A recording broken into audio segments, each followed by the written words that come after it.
다 같이 일어나셔서 하나님께 예배함으로 나아가겠습니다.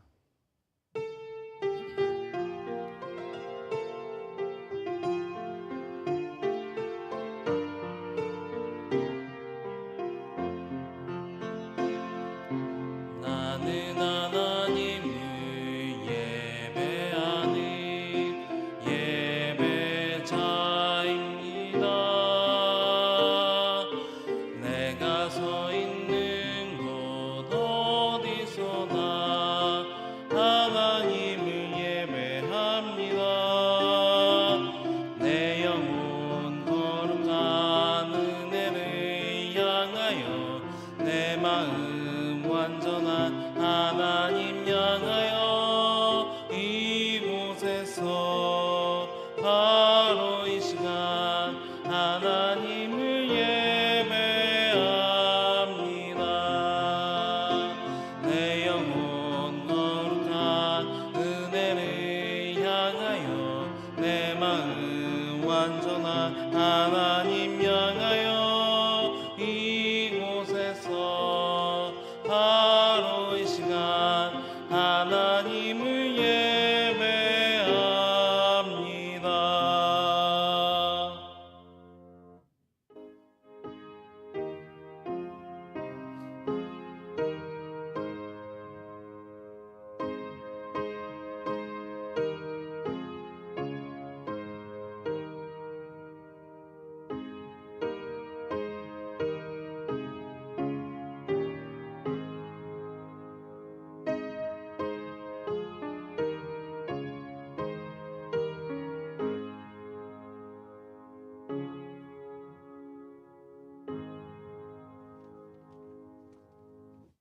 여호와께서 백성을 사랑하시나니 모든 성도가 그의 수중에 있으며 주의 발 아래 앉아서 주의 말씀을 받는도다. 아멘.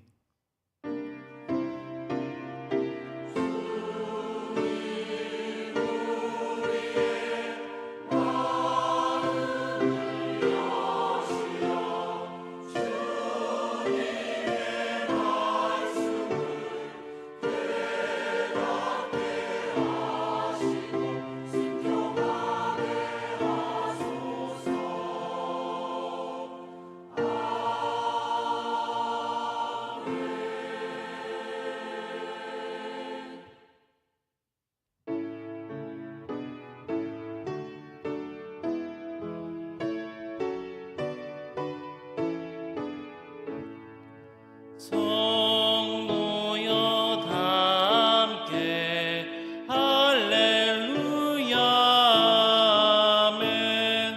주 찬양하여라 할렐루야 아멘.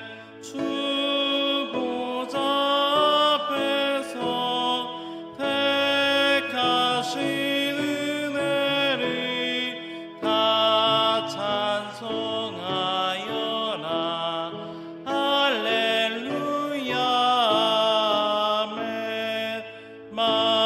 만문을 열어라 할렐루야 아멘. 온 하늘 울려라 할렐루야 아멘. 인도자 되시며 친구가 되신 주 그 사랑 끝없다 할렐루야 아멘. 주 찬양하여라 할렐루야 아멘. 찬양은 끝없다 할렐루야 아멘. 거룩한 집에서 춤좀 기리며 늘 찬송 부르자 할렐루야 아멘. 지난 한 주간 우리의 삶을 되돌아보며 침묵으로 참회의 기도를 드립니다.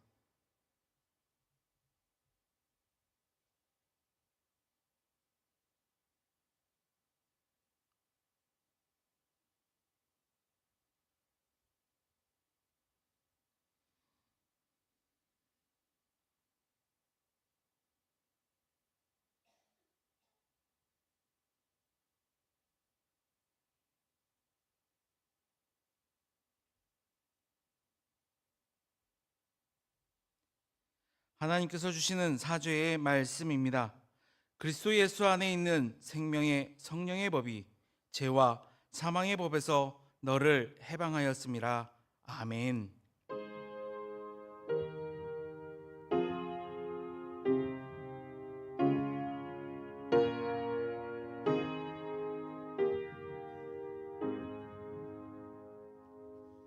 나는 전능하신 아버지 하나님, 천지의 창조주를 믿습니다.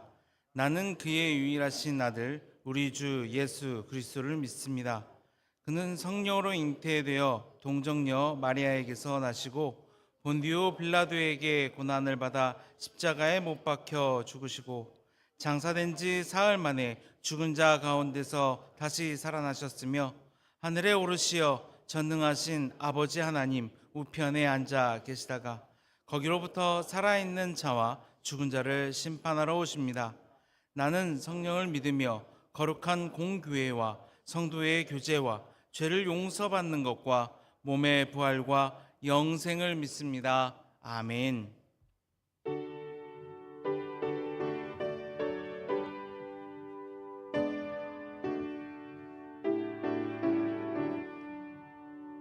이 세상 엄하고 나 비록 약하나 늘 기도 힘쓰면 큰 권능 얻겠네.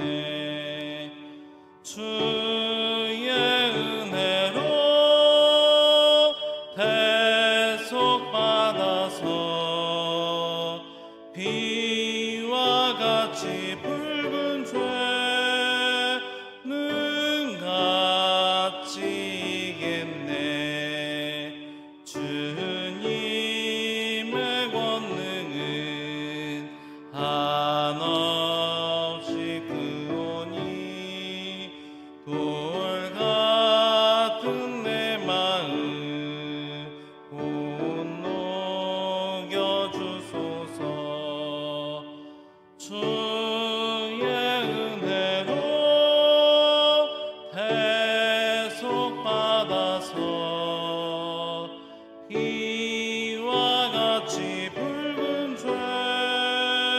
죄는 같이 이겠네.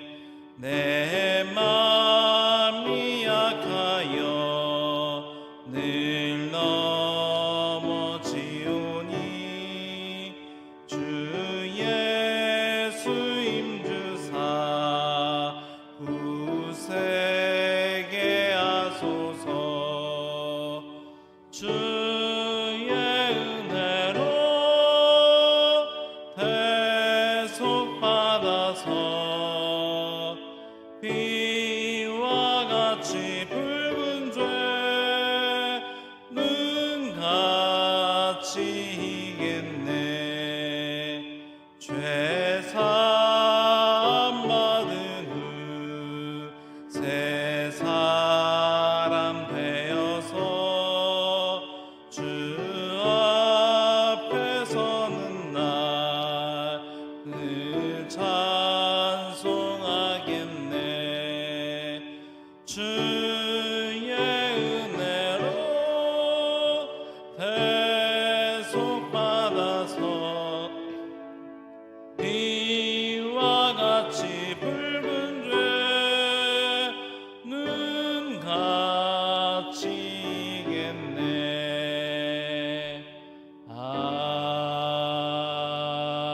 아멘. 이 시간 우리 교회 공동 기도 제목으로 함께 기도합니다.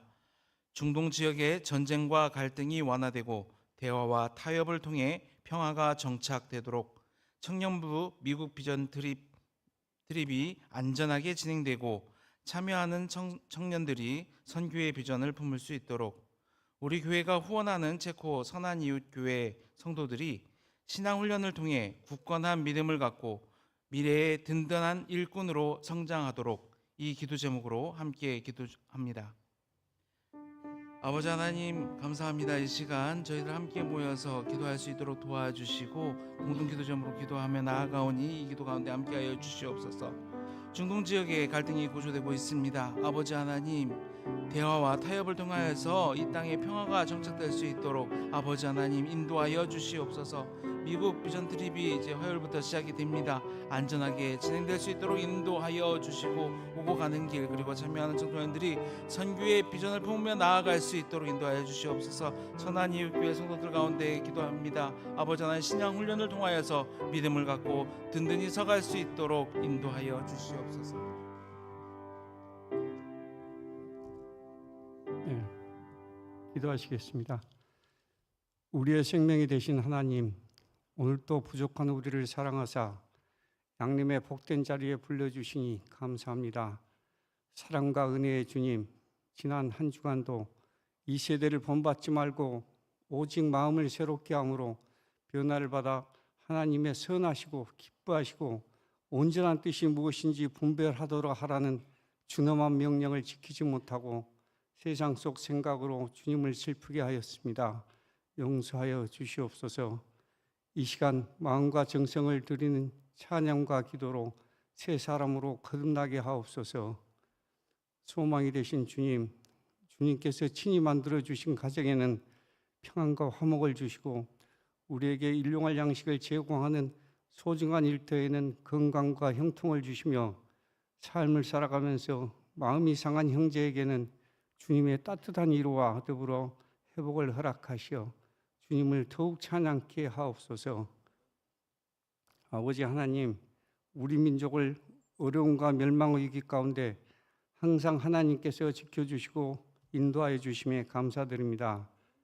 6월 호국 보훈의 달을 맞아 우리나라를 위해 75년 전 먼 이국 땅에서 공산 치하를 막고자 참전하여 우리나라를 위하여 숭고한 희생을 하신 분들을 기억하며 감사하게 하옵소서. 항상 함께하라고 하신 주님, 주님이 주신 삼천리반도 금수강산이 하나님의 뜻이 아닌 이 나라의 지도자들의 욕심으로 남과 북으로 분단되어 하나 되지 못하고 서로를 의심하면서 다투고 있습니다. 북한 땅에 복음이 널리 펴져서 주님의 화해와 사랑으로 하나 되어 하루빨리 북한 독재 체제가 끝나서 예배를 갈망하는 북한 형제들이 마음껏 주님을 찬송하고 하나님의 말씀에 귀 기울이는 감격의 날이 속히 오게 하옵소서.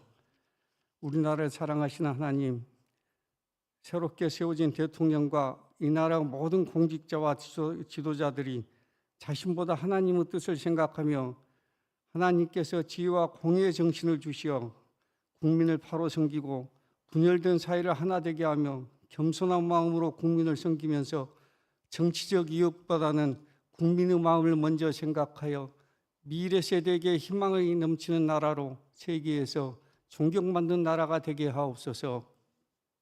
우리 교회를 돌보시는 하나님, 우리 교회는 120여 년 전 천박한 이 양림리에 하나님의 뜻을 받들어 오신 선교사님들의 수고와 은혜로 세워진 교회입니다. 우리 교인 모두는 이런 선교사님들에게 빚진 하나님의 자녀입니다.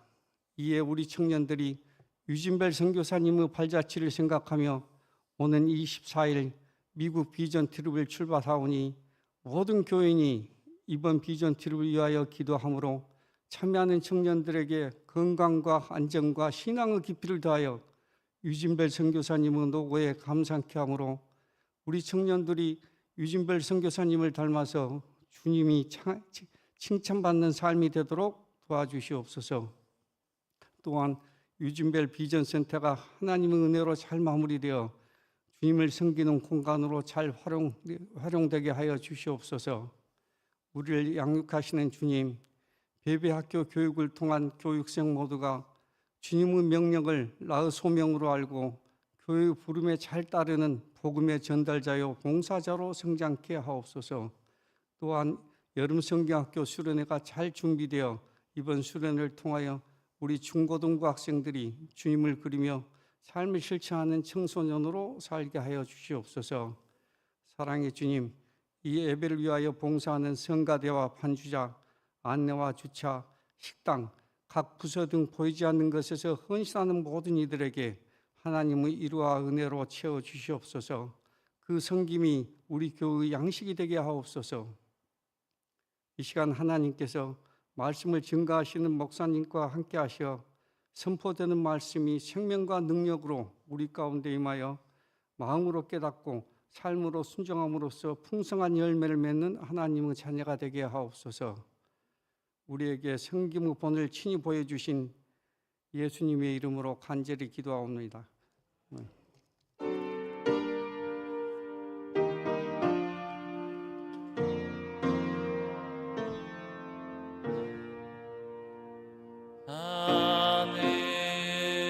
하늘에 계신 아버지 이름 거룩하사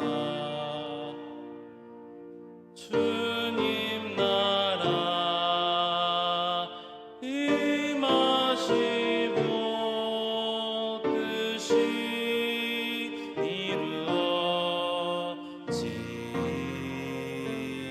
이루어지이다. 일용할 양식 주시고 우리들의 큰 죄 다 용서하옵시고 또 시험에 들게 마시고 악에서 대개 주의 나라 주의 권세 주의 영광 영원히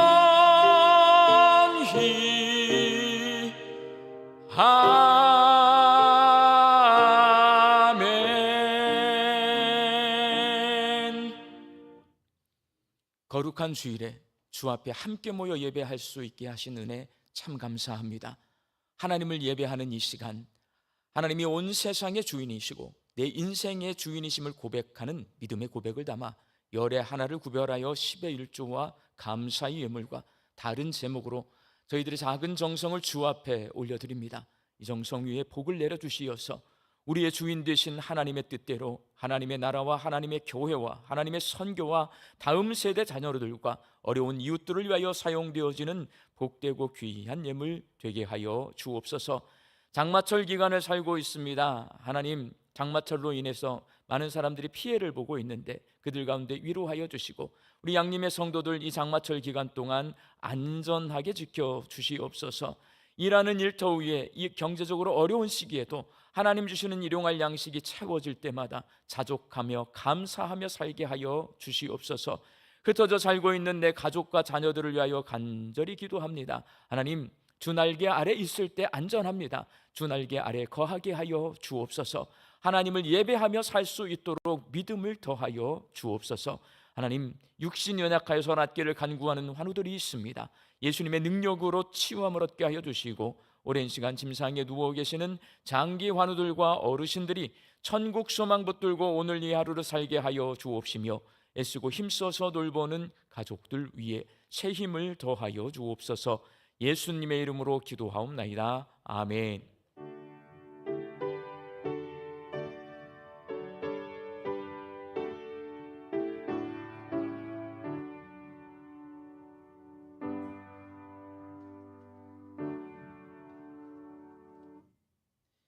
이 시간에 우리에게 주신 하나님의 말씀은 구약의 말씀 시편 78편 32절에서 39절 말씀입니다. 시편 78편 32절에서 39절 말씀을 저와 여러분이 한 절씩 교독하겠습니다. 이러함에도 그들은 여전히 범죄하여 그의 기이한 일들을 믿지 아니하였으므로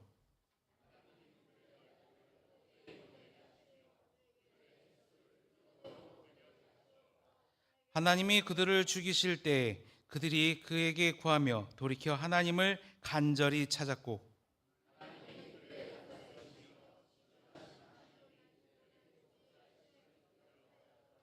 그러나 그들의 입으로 그에게 아첨하며 자기 혀로 그에게 거짓을 말하였으니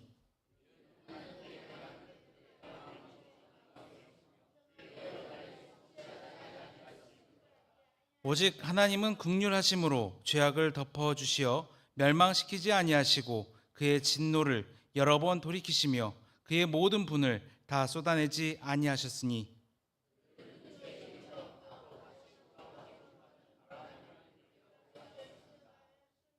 아멘.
아멘. 오늘 본문 말씀인 시편 78편의 이해를 돕기 위해서 잠시 역사관에 대해서 이야기를 하려고 합니다. 우리 교회 근처에 정율성로라는 도로가 있습니다. 방림 신협에서 휴먼시아 2단지 아파트까지 이어지는 도로가 정율성로입니다. 정율성은 사람 이름이에요.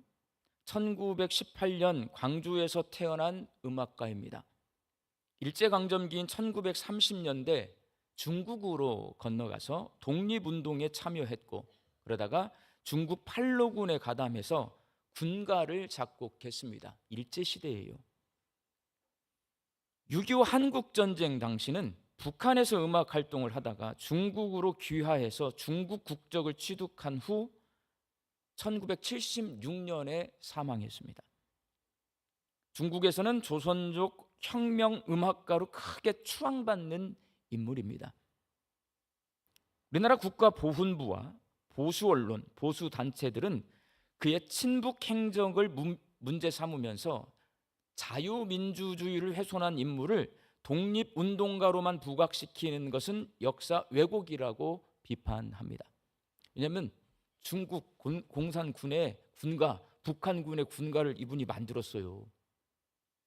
반면에 우리 광주시와 일부 시민단체는 그가 독립운동가이고 그의 음악이 중국에서도 크게 인정받고 있고 한중 문화 교류 및 우호 관계 증진에 기여할 수 있다는 취지에서 중국 사람 많이 와야 이 동네가 좀 이렇게 뭔가 장사가 잘 된다, 이런 취지에서 음악가로서의 예술적 업적을 평가해야 한다라고 주장하고 있습니다.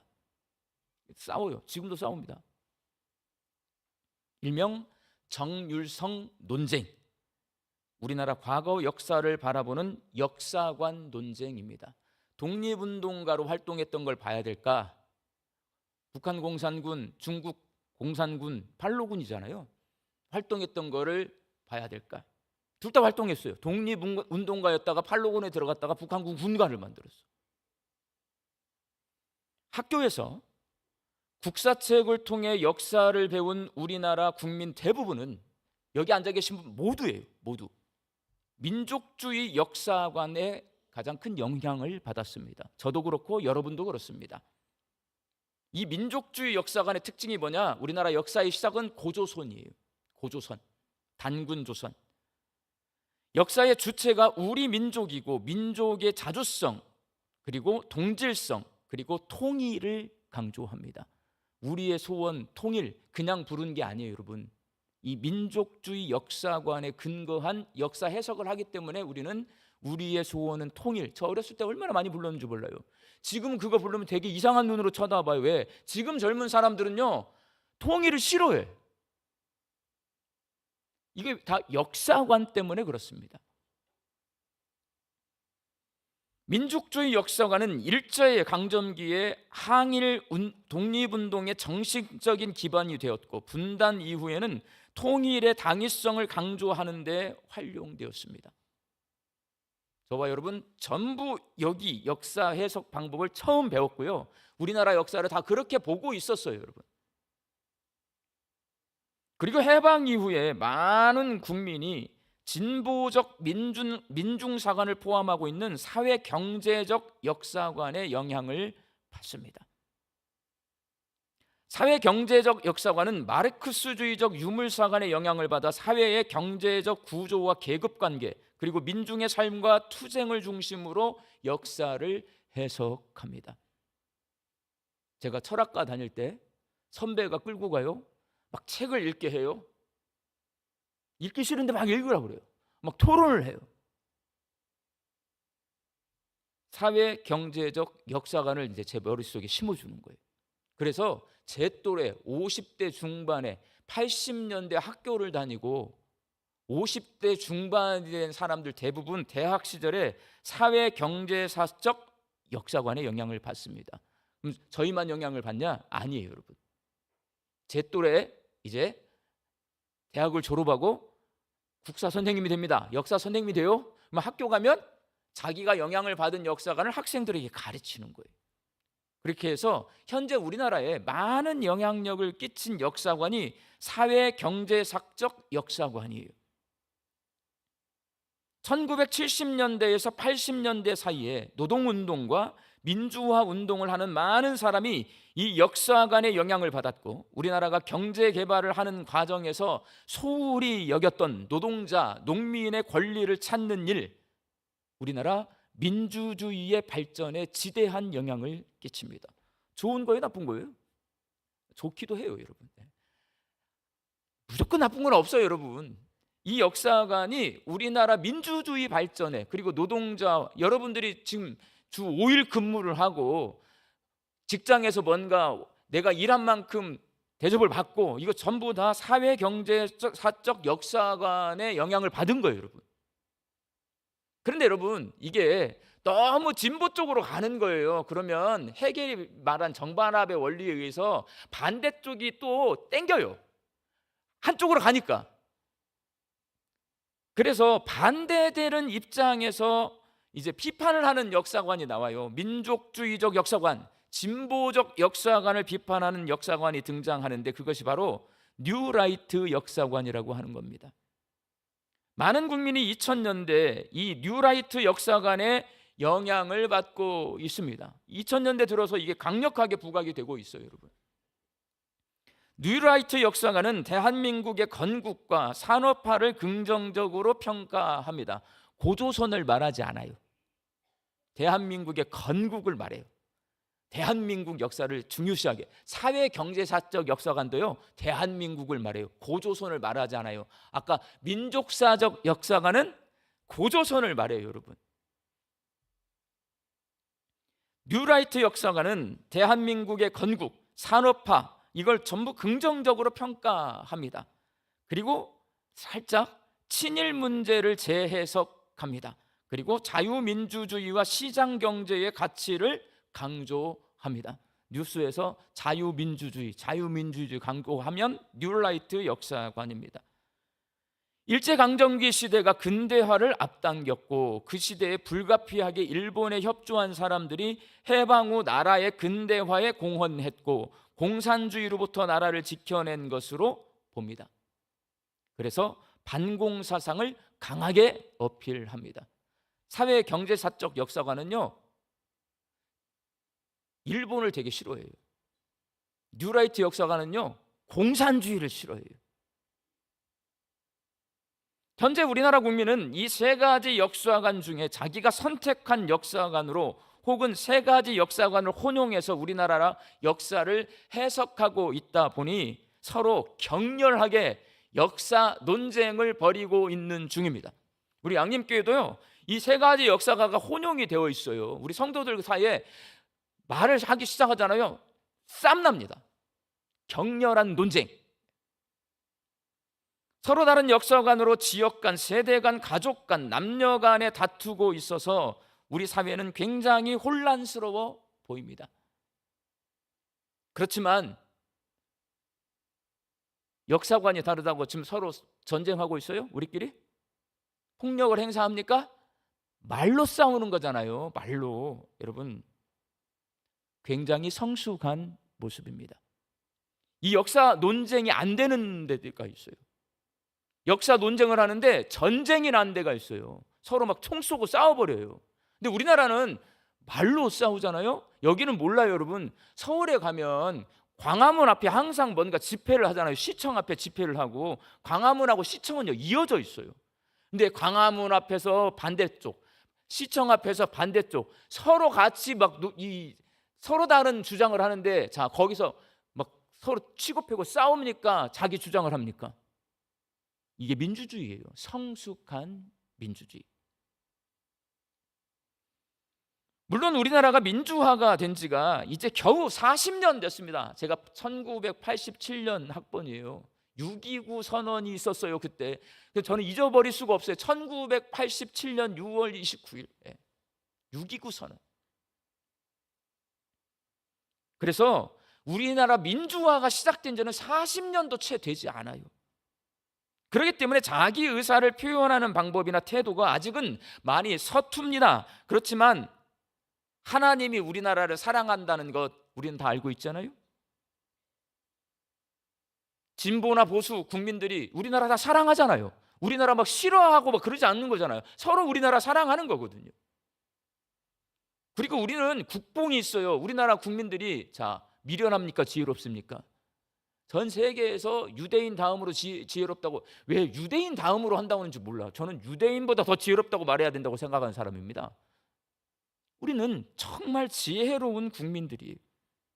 그렇기 때문에 치열하게 논쟁하면서 건전한 역사관이 자리 잡게 될 것이라고 저는 믿습니다. 저는 철학과에서 논쟁하는 법을 배웠어요, 여러분. 근데 논쟁을 안 해본 사람은 논쟁을 하면 불편하고요, 뭔가 원수가 된 것 같지만 그렇지 않아요. 논쟁은 그냥 논쟁인 거예요, 여러분. 역사는 오늘을 사는 내가 과거에 일어났던 사건을 기억하고 해석해서 받아들이는 겁니다. 그래서 다양할 수밖에 없습니다. 만일 역사관이 단일화되잖아요, 하나의 역사관으로 일치단결, 위험해집니다. 이탈리아의 파시즘, 독일의 나치즘, 일본의 군국주의로 흘러가게 됩니다. 단일화된 역사관은 위험해요, 여러분. 대부분의 공산국가는 역사의 다양성을 인정하지 않고 국민에게 획일적인 역사관을 강조합니다. 근데 우리는 민주화된 지 40년밖에 안 되고 우리는 습관이 되어 있어요. 일치단결해야 돼. 대동단결. 그래야 우리는 마음이 편해. 위험해요, 여러분. 다양한 역사관이 공존해야 서로 논쟁하고 견제하면서 균형 잡힌 건강한 공동체를 만들어 갈 수가 있습니다. 우리와 다른 생각을 누군가가 말하잖아요. 지금은 조금 우리가 서툴지만 너는 그렇게도 생각할 수 있구나. 나는 내 생각은 이런데 하면 돼요. 근데 내 생각 이런데 너 그렇게 생각해? 너 빨갱이구만? 너 친일파구만? 이거는 아직 우리가 미성숙해서 그래요. 여러분, 구약 성경은요, 이스라엘의 역사를 중심으로 기록되어 있습니다. 이스라엘의 역사예요, 구약 성경 자체가. 그래서 우리가 구약 성경을 읽을 때도 어떤 역사관을 가지고 구약 성경을 읽느냐가 아주 중요합니다. 구약 성경에는 두 가지 역사관이 있어요.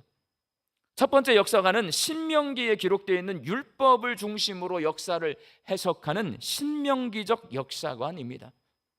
이 역사관은 하나님 말씀에 순종하면 복을 받고 불순종하면 재앙과 심판을 받는다는 것을 강조하며 회개를 촉구합니다. 제가 설교할 때 여러분 죄 지면 심판받아요? 신명기적 역사관의 근거에서 성경을 해석해서 여러분에게 설교하는 거예요. 두 번째 역사관은 하나님의 은혜 중심으로 역사를 해석하는 역대기적 역사관입니다. 이 역사관은 하나님이 죄인들을 불쌍히 여기시고 오래 참으시고 은혜를 베풀어 주신다는 것을 강조하며 그 은혜 앞에 감사할 것을 촉구합니다. 오늘 설교 제목이 뭐예요? 은혜 아니면, 그러면 제가 오늘 설교는 어떤 역사관을 가지고 설교할 거예요? 역대기적 역사관으로 설교할 가능성이 굉장히 높은 거예요, 여러분. 오늘 본문 말씀인 시편 78편은 북이스라엘이 아수르 군대에게 망하는 모습을 본 시인이 남유다 백성에게 정신 차리고 하나님 잘 섬겨야 나라가 망하지 않는다는 것을 교훈하고 있는 시입니다. 시인은 과거 이스라엘 역사를 신명기적 역사관으로 해석합니다. 본문 32절과 34절 말씀을 함께 읽겠습니다.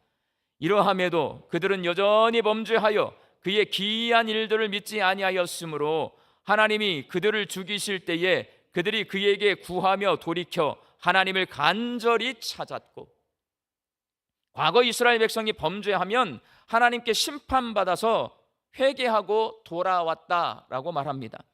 그런데 회개가 진실된 회개가 아니에요. 그래서 오늘 보면 36절 말씀 함께 읽겠습니다.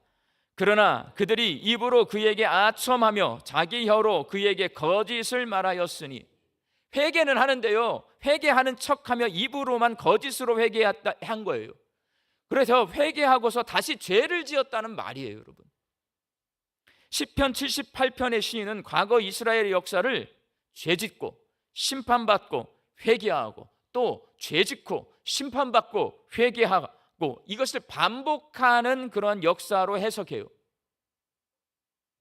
그러다 보니 최근에 북이스라엘이 아수르 군대에게 망한 것은 죄짓고 하나님께 심판받은 것이다 라는 것을 암시해요. 이 시편 78편은 아수르 군대에게 북이스라엘이 망한 것을 배경으로 하고 있어요. 그럼 저 이스라엘이 왜 망했냐?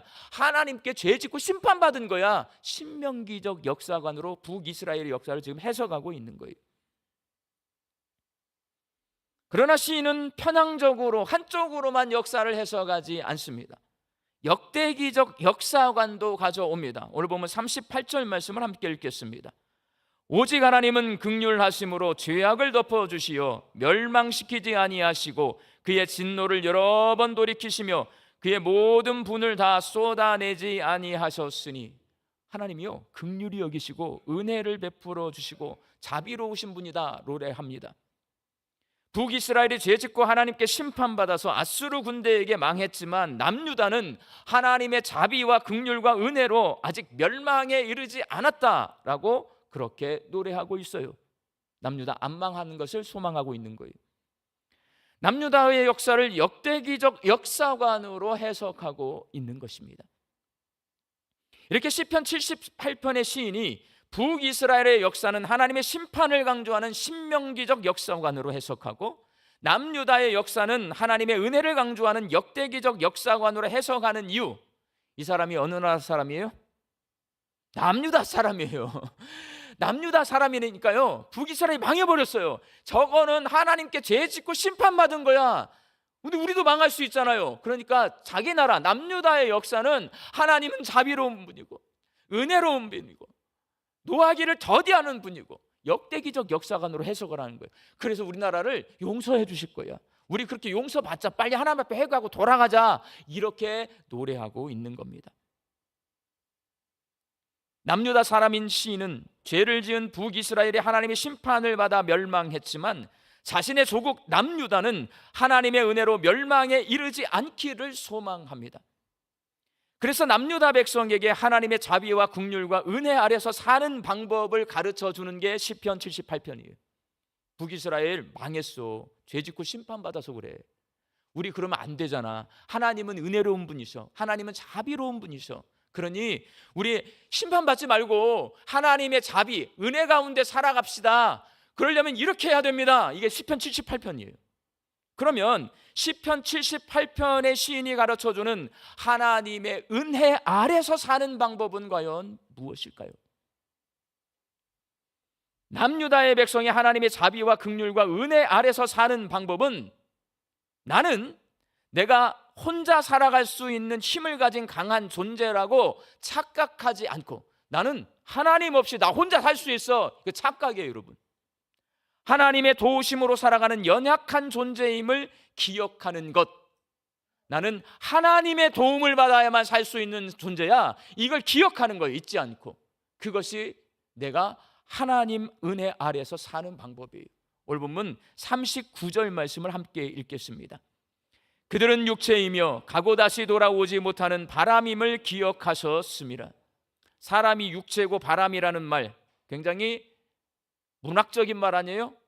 나는 바람이다, 나는 육체다. 좋은 말이에요. 여러분, 사람이 연약한 존재라는 말이에요. 거꾸로 말하면 사람이 하나님의 은혜가 아니면 살 수 없는 존재라는 말이에요. 육체고 바람이다, 하나님이 필요한 존재다라는 말하고 똑같은 말입니다. 육체라는 말은 사람이 언젠가 죽어서 썩어 없어질 피조물이라는 말이에요. 사람의 한계와 연약함을 드러내는 말입니다. 사람은 이런 한계와 연약함을 가지고 있어서 죄에 취약하고 하나님을 믿지 못하고 은혜에 감사하지 못한 채 교만하고 욕심을 부리며 삽니다. 내 힘과 능력으로는 죄를 다스리지 못하는 것이 부패한 육체의 속성이에요. 내가 예수님의 능력 아니잖아요. 내 죄를 어떻게 할 수가 없어요, 여러분. 그래서 지은 죄를 해결하고 앞으로 죄를 다스리며 살기 위해서는 누구의 도우심이 필요하냐? 하나님의 절대적인 도우심이 필요합니다. 그게 사람은 육체다라는 말이에요. 그리고 다시 돌아오지 못하는 바람이라는 말은 사람이 바람처럼 왔다가 바람처럼 빠르게 사라지는 존재라는 말입니다. 내가 사는 인생인 것 같지만 사람에게는 그 인생을 붙잡거나 되돌이킬 수 있는 능력이 없습니다. 인생이 내 마음대로 돼요? 안 되잖아. 근데 내가 살고 있잖아. 내가 주인공인 것 같은데 내 인생이 내 마음대로 안 돼요. 여러분, 바람처럼 흘러가 버려요. 덧없이 흘러가는 인생을 의미 있게 살기 위해서는 하나님의 도우심이 필요합니다. 시편 78편 40절 말씀을 함께 읽겠습니다. 그들이 광야에서 그에게 반항하며 사막에서 그를 슬프시게 함이 몇 번인가. 광야에서 이스라엘 백성이 끊임없이 하나님께 반항하고 죄를 지어도 하나님께서 오래 참으시고 그들을 불쌍히 여겨주시고 그들을 돌봐주셨던 이유는 사람이 육체와 다시 돌아오지 못하는 바람처럼 연약한 존재임을 잘 알고 계시기 때문입니다.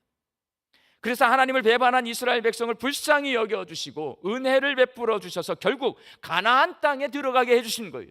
그들이 착해서 들어간 게 아니라 하나님이 은혜를 베풀어 주셔서 들어간 거예요. 남유다가 북이스라엘처럼 망하지 않으려면 하나님께서 사람이 육체와 바람과 같은 연약한 존재임을 알고 계시듯이 남유다 백성도 내가 연약한 존재임을 알아야 하고 하나님의 은혜가 아니면 살아갈 수 없는 존재임을 알아야 합니다. 그리고 하나님의 은혜를 소망하고 그 은혜 아래서 살며 주신 은혜에 감사하며 살아야 합니다. 그래야 나라가 안 망해요. 내 인생이 망하지 않습니다. 사랑하는 광주 양림교회 성도 여러분, 오늘 시편 78편의 말씀은 우리 자신을 깊이 돌아보게 만듭니다. 우리는 지금 내 힘으로 살고 있습니까? 하나님의 은혜로 살고 있습니까? 내가 연약한 존재임을 잊어버리면 하나님의 도움 없이 내 힘으로 살 수 있다고 착각해서 육체와 돌아오지 않는 바람으로 살며 죄에게 종노릇하다가 결국 성경이 말씀하시는 대로 사망에 이르게 됩니다. 내가 육체와 바람처럼 유한하고 연약한 존재이고 하나님의 은혜가 아니면 살아갈 수 없는 존재임을 기억할 때에 그 은혜를 누리며 살 수 있습니다. 2020년 11월이요. 코로나가 한창이던 때죠. 감사 특밤, 우리 양림교회에서 감사 특밤했어요. 2020년 11월에 우리 교회에서 집회를 인도했던 마커스 워십의 소진영 간사,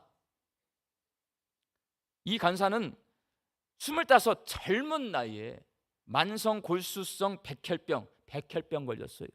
시한부 판정받았습니다.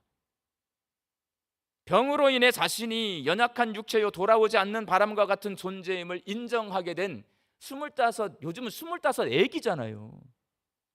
근데 그걸 깨달았어요. 하나님을 믿기 때문에. 이 소진영 간사는 하나님의 은혜를 소망했고 4가지 하나님의 은혜를 경험합니다. 이게 소진영 간사의 간증입니다. 백혈병 진단을 받은 직후에 약이 하나 출시가 됐어요. 신약, 새로운 약. 그 약으로 항암 치료를 받게 되었어요. 백혈병 약. 그 약은 암을 치료하면서도 어떤 좋은 점이 있었냐면 머리카락이 안 빠져요. 보통 항암 치료 받으면 머리카락이 빠지잖아요. 새로운 약이 개발돼서 소진영 간사에게 의사가 처방을 해서 약을 먹는데 이 약은 머리카락이 빠지지 않습니다. 소진영 간사는 그것을 하나님의 은혜라고 고백하고 있어요. 그런데 문제가 그 약이 신약이라 약값이 비싸요, 여러분. 새 약이 개발이 되잖아요. 건강보험이 적용이 보통 안 돼요. 한 달에 수백만 원이나 되는 치료비가 들어가서 계속 치료할 수가 없어. 돈이 없으니까. 그런데요, 신약임에도 불구하고 이게 개발된 지 얼마 안 돼, 출시가 얼마 안 됐는데 건강보험 적용이 됐대요. 그래서 치료를 계속할 수 있어서 그것을 하나님이 주신 은혜로 해석을 합니다. 하나님 안 믿으면 재수 좋아서 그렇게 된 거야. 하나님을 믿으면 은혜 받은 거예요, 여러분. 백혈병을 치료하며 시한부 인생을 살던 소진영 간사는 머리카락이 안 빠진 덕분에 함께 찬양 사역하던 형제가 콩깍지가 씌어서 둘이 결혼을 합니다. 백혈병에 걸렸는데 하나님의 은혜로 고백합니다. 결혼을 하니 아이를 갖고 싶습니다. 백혈병을 완치하려면 의사 선생님이 조혈모 세포 이식 수술을 해야 된다고 말을 합니다. 그런데 이걸 하면 임신할 수 없습니다. 약을 먹고 있습니다. 이 약을 먹어도 임신할 수 없습니다. 아이를 갖고 싶습니다. 그래서 조혈모 세포 이식을 포기합니다. 임신을 위해 약을 중단합니다. 하나님의 은혜가 아니면 일어날 수 없는 일인데 하나님의 은혜로 아이를 임신해서 낳아서 기르고 있습니다. 이렇게 놀라운 하나님의 은혜를 경험한 후에 노래를 작사 작곡해요. 오직 예수뿐이네. 이거는 제가 이 설교 준비하면서 여러 사람 걸 들어봤어요. 딴 사람 건 눈물이 안 나요. 왜? 고백이 없으니까. 그런데 이 곡을 만든 소진영 간사가 부르니까 눈물이 나요. 오늘 눈물 나는지 안 나는지 우리 천명국 가수님께서 나오셔서 이 찬양을 한번 선창합니다. 잘 들으셨다가 설교 끝나면 오늘 설교 후 찬송은 이 찬양이에요.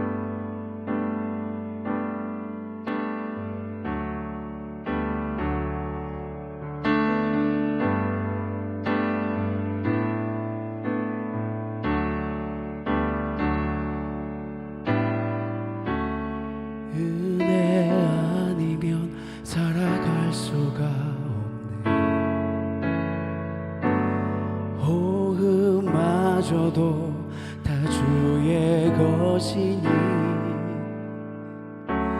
세상 평과 위로 내게 없어도 예수 오직 예수뿐이네. 크신 계획 다 볼 수도 없고 작은 고난에 지쳐도 주께 묻기 나의 모든 삶 버티고 견디게 하시네.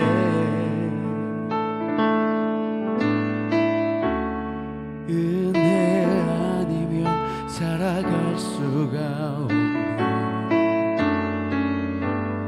나의 모든 것 다 주께 맡기니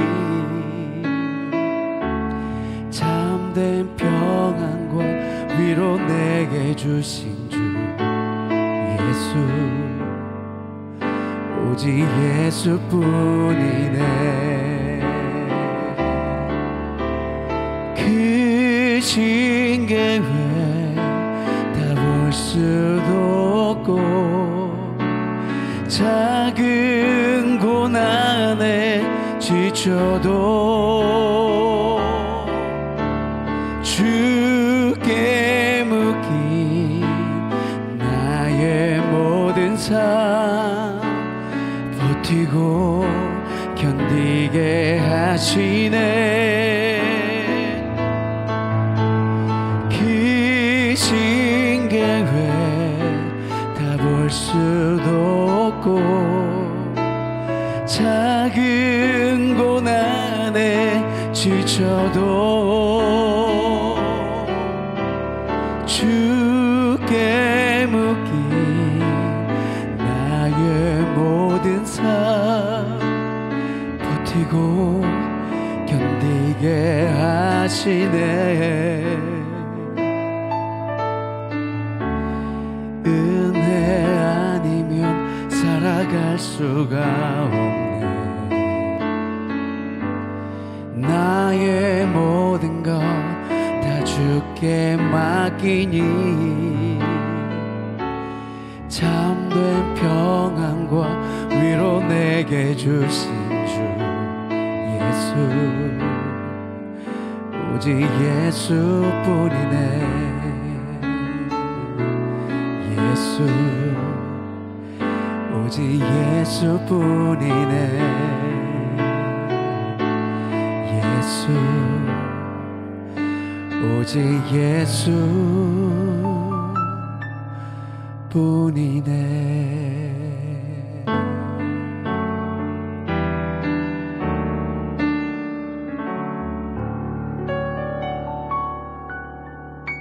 여러분,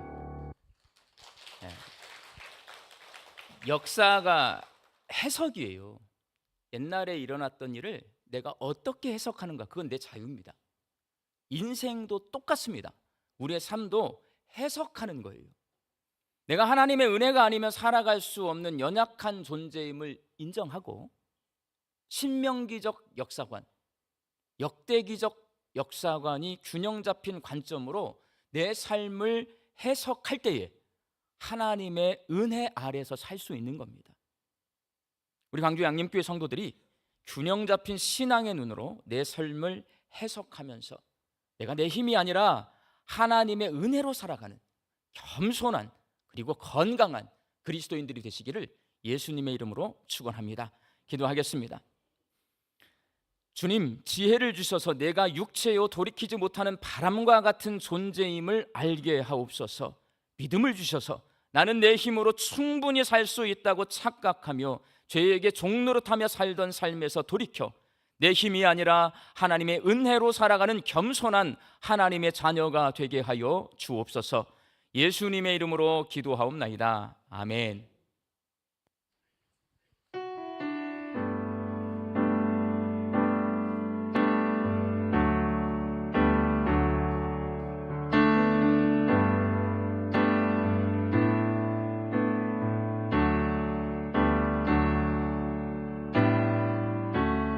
은혜 아니면 살아갈 수가 없네.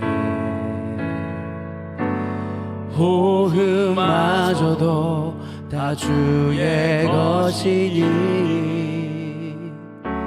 세상 평안과 위로 내게 없어도 예수, 오직 예수뿐이네. 크신 계획 다 볼 수도 없고 작은 고난에 지쳐도 주께 묻기 나의 모든 삶 버티고 견디게 하시네.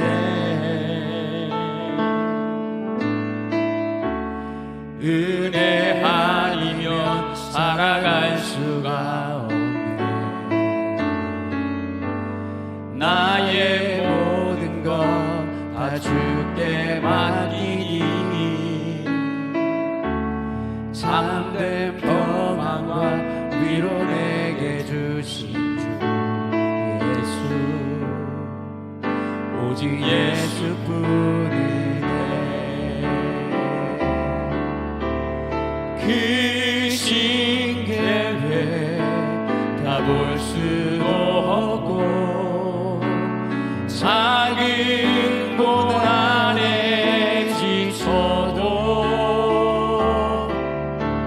주께 묻기 나의 모든 삶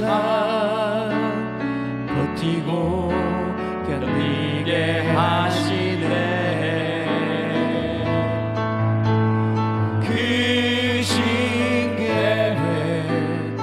볼 수도 없고 작은 고난에 지쳐도 주께 묻기 나의 모든 삶 버티고 견디게 하시네.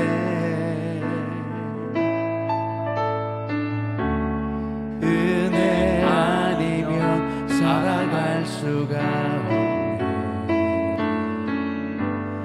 나의 모든 것 다 주께 맡기니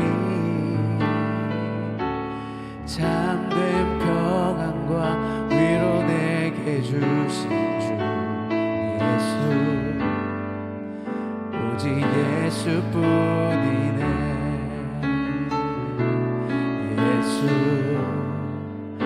오직 예수뿐이네. 예수, 오직 예수뿐이네. 기도하겠습니다. 이제는 우리 주 예수 그리스도의 은혜와 하나님의 크신 사랑하심과 성령님의 교통하심이 하나님의 은혜 아래 살기로 결단하는 우리 광주 양림교회 성도들의 머리 위에와 일터와 가정 위에 이제로부터 영원히 함께 계시기를 간절히 축원하옵나이다. 아멘.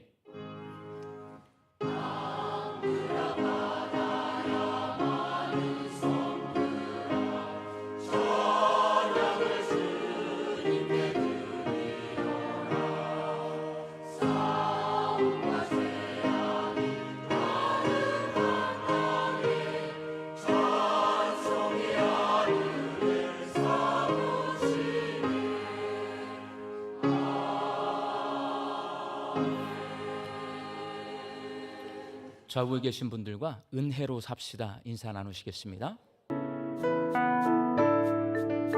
행복한 광주 양림교회 6월 네 번째 주 광주 양림교회 교회 소식을 시작합니다. 지난주에 오신 세 가족이 있습니다. 이현동 성도님,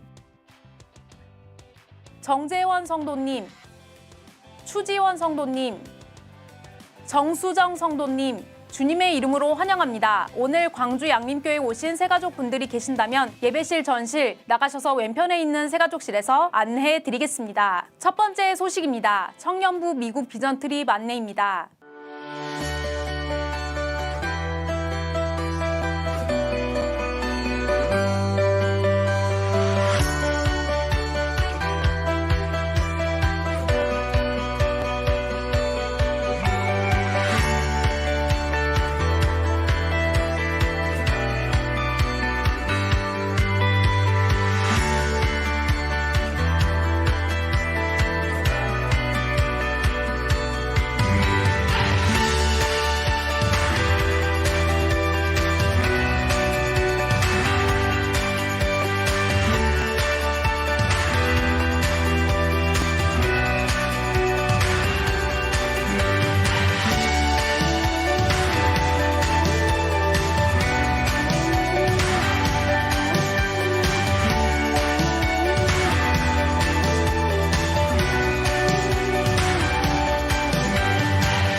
화요일 24일부터 7월 3일까지 청년부 미국 비전 트립이 있습니다. 오늘 3부 예배 시 파송식이 있습니다. 모든 일정을 안전하게 마치고 돌아올 수 있도록 성도님들의 기도 부탁드립니다. 두 번째 소식입니다. 다비다 박스 라오스 옷 보내기 참여 안내입니다. 성경 속 다비다는 옷을 지어 이웃을 돕던 여인이었습니다. 다비다 박스 사역은 다비다처럼 어려운 이웃들에게 옷을 나눠주기 위한 사역입니다. 깊은 산속의 성도들은 한국의 겨울처럼 추운 날씨를 겪고 있습니다. 여러분의 따뜻한 옷을 정성껏 포장해 주세요. 현재 익명의 후원자를 통해 호아이홉 교회에 50박스가 전달되기 위한 비용이 준비되어 있습니다. 이제 목발라의 교회를 중심으로 산족 교회들에 전달될 박스를 위해 여러분의 따뜻한 후원이 필요합니다. 의류 후원자는 신청서를 작성해 주세요. 박스 수령 후 20일까지 제출해 주시면 됩니다. 여러분의 후원이 하나님의 사랑을 전하는 통로가 됩니다. 자세한 내용은 예배실 전실에 있는 브로셔를 참조해 주세요. 세 번째 소식입니다. 이번 주 25일 수요 말씀 사경에는 베베학교 2 4강으로 마지막 시간이 진행됩니다. 나는 포도나무요 너희는 가지라 라는 말씀으로 광주 영락교회 김건태 목사님께서 말씀 전해 주시겠습니다. 마지막 시간인 만큼 우리 성도님들의 많은 참석 부탁드립니다. 네 번째 소식입니다. 전남노회 훈련원에서 주최하는 전남노회 재직 평신도 교육이 24일 화요일 저녁 7시 30분부터 광주 월광교회에서 있습니다. 강사는 청주 서남교회 이임 목사님이신 장승권 목사님입니다. 청주 서남교회는 요즘 교회학교 사역으로 주목받고 있습니다. 스터디 카페와 키즈 카페 등 다음 세대 아이들을 위한 공간을 통해 아이들과 성공적으로 소통하고 있습니다. 시간 가능하신 성도님들은 이번 세미나에 참석하셔서 우리 교회가 나아가야 할 방향이 무엇인지 비전을 발견하고 이웃과 함께하는 교회가 되기 위해 서로 뜻을 모으는 양림교회가 되기를 소망합니다. 광주 양림교회 간추린 소식입니다. 27일 금요기도회는 여름 성경학교 수련회를 위한 금요기도회로 드립니다. 모든 성도님과 각 부서 교사, 아이들과 부모님들이 함께 여름 성경학교 수련회 기간 아이들의 영적 성장을 위해 기도하는 시간입니다.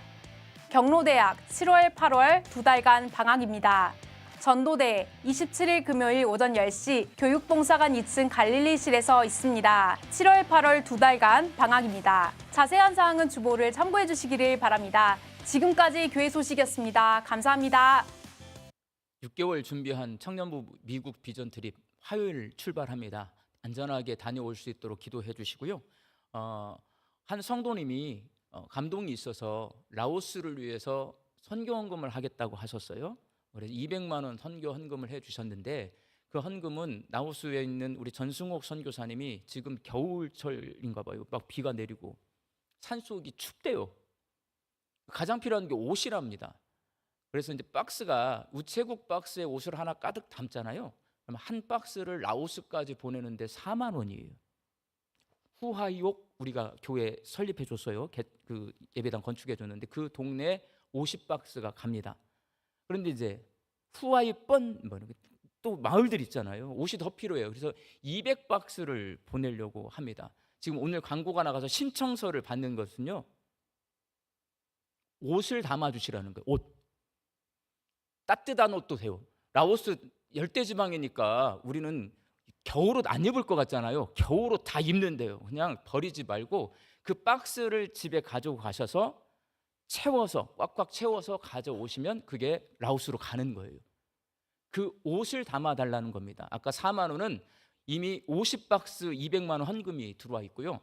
7월 둘째 주에 봉투 나눠드리고 7월 셋째 주에 10,000원 헌금할 거예요. 저는 그래요. 이런 일은 한 개인이 하는 것보다 온 성도가 10,000원씩 십시일반 내가지고 하면 훨씬 은혜도 되고 의미도 있습니다. 그때 그 보내는 헌금은 그때 10,000원씩 내서 할 테니까요.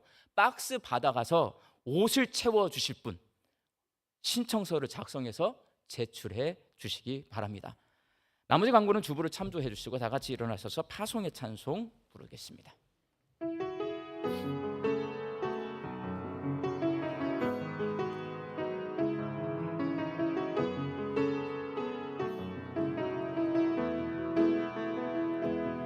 평강의 주께서 너와 함께 하시고 평강의 주께서 너를 축복하시고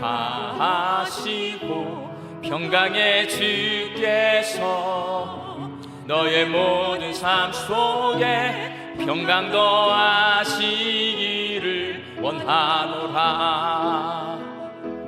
평강의 주께서 너와 함께 하시고 평강의 주께서 너를 축복하시고 평강의 주께서